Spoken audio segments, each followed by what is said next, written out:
Bonjour tout le monde. Aujourd'hui je vous propose une vidéo assez personnelle où je vais vous faire un bilan de mes investissements, du moins de ce qui a changé depuis la sortie de certaines de mes vidéos. Et je vais vous parler un peu de certaines de mes stratégies. Je vais également énumérer mes investissements en commençant par ceux que je considère comme moins préférés et en progressant vers mes favoris. Et je commence par l'investissement que je préfère le moins.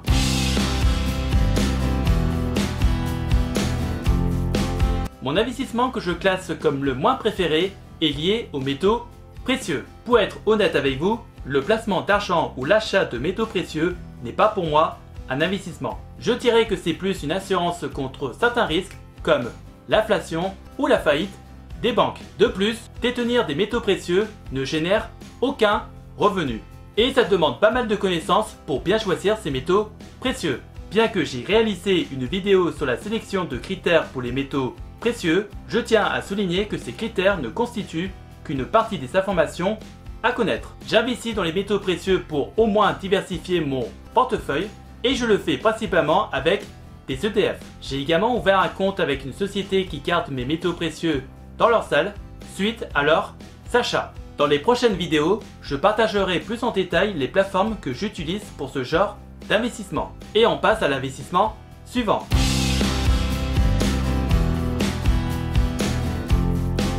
Actuellement, je classe mes investissements dans le vin en avant-dernière place. Tout comme les métaux précieux, c'est un investissement fort risqué. Il est souvent recommandé de ne pas investir plus de 10% de son patrimoine et ce type d'investissement ne génère pas de revenus directs. Pour bien choisir les bouteilles, cela requiert une connaissance approfondie. Car bien que la valeur d'une bouteille puisse augmenter avec le temps, sa liquidité n'est pas pour autant garantie. Malgré avoir élaboré une vidéo sur la sélection de critères pour les bouteilles de vin, il est important de comprendre que ces critères ne couvrent pas toutes les informations nécessaires.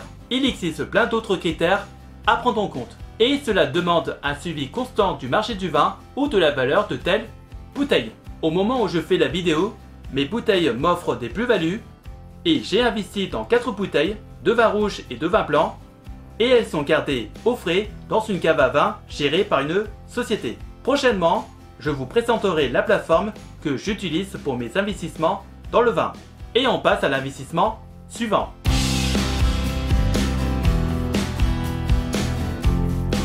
En avançant dans le classement, je mentionne maintenant les investissements dans les obligations. Bien que cela comporte certains inconvénients, ils sont souvent intégrés dans un portefeuille boursier pour assurer un équilibre. Les obligations peuvent être sujettes à des rendements moins élevés par rapport à d'autres classes d'actifs et leur valeur peut être impactée par les fluctuations des taux d'intérêt. J'opte pour une approche d'investissement dans les obligations à travers des ETF.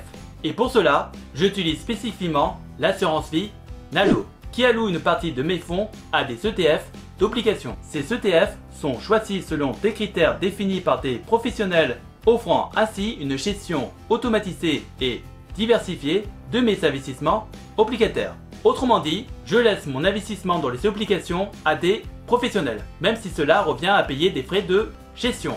Et pour l'instant, ils ont l'air de bien gérer car je suis en train de faire une plus-value, sachant que l'assurance vie place aussi mon argent dans des ETF géographiques ou thématiques. Et on passe à l'investissement suivant.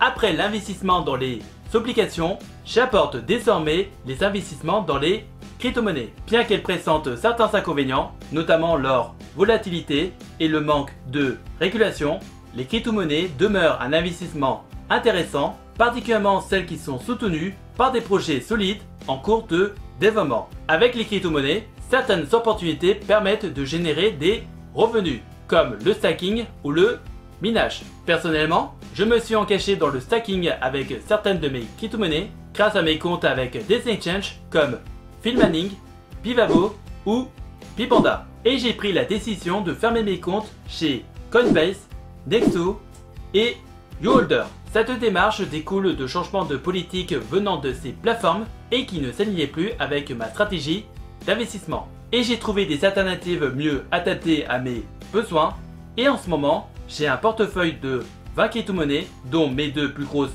positions sont le Bitcoin et l'Ethereum. Et on passe à l'investissement suivant.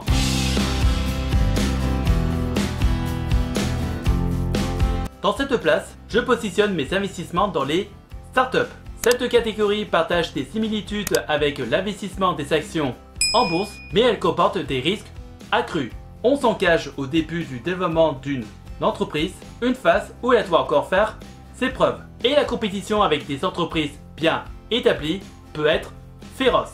Personnellement, mes investissements dans les startups se font avec la société Sovifot qui me permet de participer à des projets innovants. Moi, j'investis dans des startups qui proposent des projets technologiques intéressants, car la technologie est un de mes secteurs préférés. À ce jour, je n'ai encore rien touché jusqu'à présent, sauf la réduction fiscale de 25% que j'ai touché à chaque somme investie dans une startup, offrant ainsi un avantage financier appréciable. Et on passe à l'investissement suivant.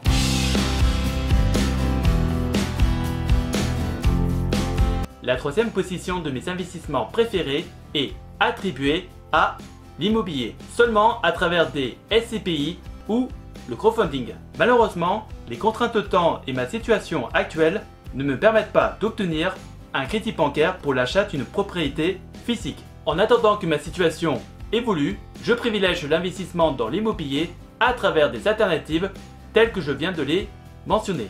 Les SCPI, gérés par des plateformes telles que Louvain-Invest et Quorum, me versent régulièrement des parts de loyer qui sont réinvesties dans d'autres SCPI.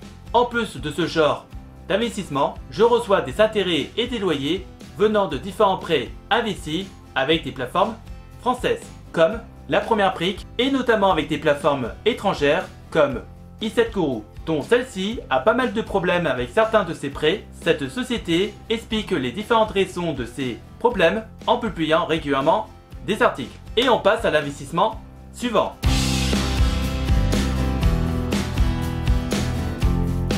En montant sur la deuxième marche de mon classement, je suis ravi de partager ma passion pour la bourse. La diversité des opportunités en bourse est remarquable, que ce soit à travers des actions small caps dans différents secteurs ou régions géographiques. Mes investissements boursiers se repartissent à travers différents canaux, tels que mon courtier Trade Republic, mon compte PEA chez Fortuneo, ainsi que mes assurances vie Nalo et mon petit placement. Et au total, j'ai à peu près plus de 40 actions dans mes portefeuilles, ainsi qu'une bonne quinzaine d'ETF, y compris chez Nalo, sans omettre mes investissements dans des OPCVM proposés par mon petit placement. Récemment, j'ai pris la décision de fermer mon compte chez Trading 212 pour migrer vers Interactive Broker. Ce changement s'explique par mon engagement croissant dans le trading des options sur actions.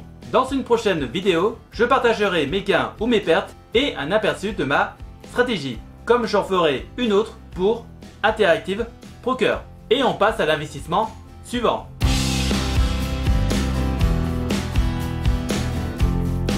La première place revient au crowdfunding, en particulier les prêts entre particuliers. La satisfaction de recevoir des intérêts de manière pratiquement automatique est une expérience enrichissante. Grâce à des plateformes telles que Piopiri, Lighted Market ou Esquidi qui ont contribué significativement à mes gains. Cela a été rendu possible grâce à la mise en place de stratégies d'investissement automatique. Et mis à part certains retards de paiement, un plus grand nombre de demandes que d'offres et une politique un peu pénible, tout se passe plutôt bien. Et c'est ainsi que nous venons faire un pas vers la liberté financière. Si vous avez des questions à propos de mes investissements, n'hésitez pas à me les poser dans les commentaires et j'essaierai de vous donner des réponses claires et précises.